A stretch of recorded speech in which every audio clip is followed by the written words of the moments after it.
So today we are starting with the respiratory system. In this we are going to first of all study about lung abscess. So what is lung abscess? कोई जब भी कोई भी foreign body या particle अपने lungs के अंदर आएगा तो वो एक एब्सेस या पस क्रिएट करेगा and that will lead to your lung abscess. जो अपनी राइट ब्रोंकस होती है वो ट्रैकिया के साथ ज़्यादा अलाइंड होती है, इसलिए जो फॉरेन बॉडी है उसका इम्पैक्ट राइट लंग में ज़्यादा कॉमन होता है. और फॉरेन बॉडी जो है वो सबसे मोस्ट कॉमन कॉज है लंग एब्सेस का and it most commonly involves the right lower lobe.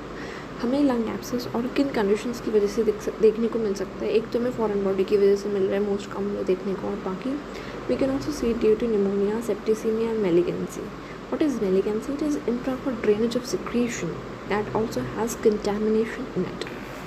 First जो होता है वो बैठ जाता है with air on its top, air fluid level बन जाता है और हमें एयर फ्लूड लेवल देखने को मिलता है रेडियोग्राफ पे. और फॉरेन बॉडी में मोस्ट कॉमनली क्या मिलता है? हमें फूड पार्टिकल्स मिलते हैं. एनारोब्स क्या है? Anaerobes most common micro organism है जो लंग एब्सेस कॉज करते हैं. Is it clear? Next, talking about the clinical features of lung abscess. तो इसमें हमको क्या क्या देखने को मिलेगा? You can see fever, foul smelling, sputum and haemoptysis. These are the clinical features of lung abscess. Other causes हो जाएंगे जैसे कि एल्डोली के अंदर मेलिगेंसी होगी और मल्टीपल लंग एब्सेस होंगे किसकी वजह से? स्टेफ ऑरियस इन्फेक्शन की वजह से हमें देखने को मिलेंगे. इसके नॉर्मल हिस्टोलॉजी में हमें जो अपने नॉर्मल ट्रैकिया है वो लाइन किससे होती है? It is line by pseudo stratified chelated columnar epithelium. इसके अंदर जो न्यूक्लियाई होंगे वो हमें हैप्पैज़ार्ड फैशन में दिखेंगे, कोई ट्रू स्ट्रैटिफिकेशन नहीं दिखेगा एक्सेप्ट वोकल कॉर्ड जहाँ पे स्ट्रैटिफाइड स्क्विमस एपिथेलियम प्रेजेंट होता है और ग्लैंड्स प्रेजेंट होते हैं जिसकी वजह से म्यूकस सिक्रीट होता है. टॉकिंग अबाउट म्यूकस कम हो जाएगा तो इन्फेक्शंस बढ़ जाएंगे. जो डस्ट होता है, बैक्टीरिया होता है या एंटीजन होता है कोई भी, वो म्यूकस से अटैच होता है और वो सीलिया के थ्रू, cilia has an accelerated light action for that. अब यहाँ पे दो चीज़ें हो सकती हैं, या तो सीलिया की एक्टिविटी कम हो जाए या म्यूकसिन की अपनी म्यूकस का सिक्रेशन कम हो जाए. अगर सीलिया की एक्टिविटी कम होगी तो इन्फेक्शंस बढ़ जाएंगे. अब सीलिया की भी दो टाइप की अबनॉर्मलिटी हो सकती है, one is acquired, one is congenital. Acquired ciliary abnormality तो होती है स्मोकिंग या इन सब की वजह से. कंजेनाइटल सिलेरी अबनॉर्मलिटी होती है डिफेक्ट इन डाइनिन की वजह से, and due to defect in dynein it will lead to Kartagener syndrome. Now what is Kartagener syndrome? It consist of a triad. इसमें एक तो ब्रोंकियोस्टैसिस मिलेगा, साइटस इन्वर्सिस मिलेगा, दैट इज डेक्स्ट्रोकार्डिया. ये हमें मिलता है फीटस के अंदर.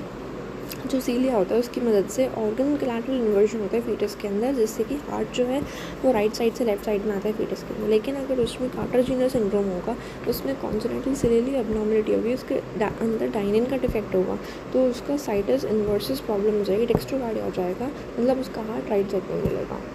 Right, and it can also, and third part of the triad is sinusitis. Paranasal sinus में इन्फेक्शन होगी, इसलिए साइनोसाइटिस भी हमें कॉमनली देखने को मिलेगा.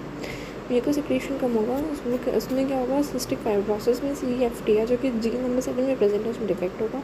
इसमें क्या होगा? क्लोराइड चैनल में डिफेक्ट होगा, सोडियम में भी डिफेक्ट होगा. तो जो थिक है, जो म्यूकस है वो थिक होएगा या ड्राई म्यूकस होगा, इसकी वजह से इन्फेक्शन के चांसेस बढ़ जाएंगे. एक नॉर्मल लंग की फिजियोलॉजी अगर हम देखें तो लंग के अंदर जो वेंटिलेशन होता है वो मैक्सिमम होता है बेस पे, परफ्यूजन होता है वो भी मैक्सिमम होता है बेस पे. What is perfusion? It means the blood supply of the lung. Right, पर जो VP रेशियो है वो मैक्सिमम होता है एपेक्स के ऊपर. VP रेशियो कभी भी 1 से ज़्यादा नहीं हो सकता है, वो अप्रॉक्सीमेटली नॉर्मली 0.8 होता है और एपेक्स पे मैक्सिमम होता है.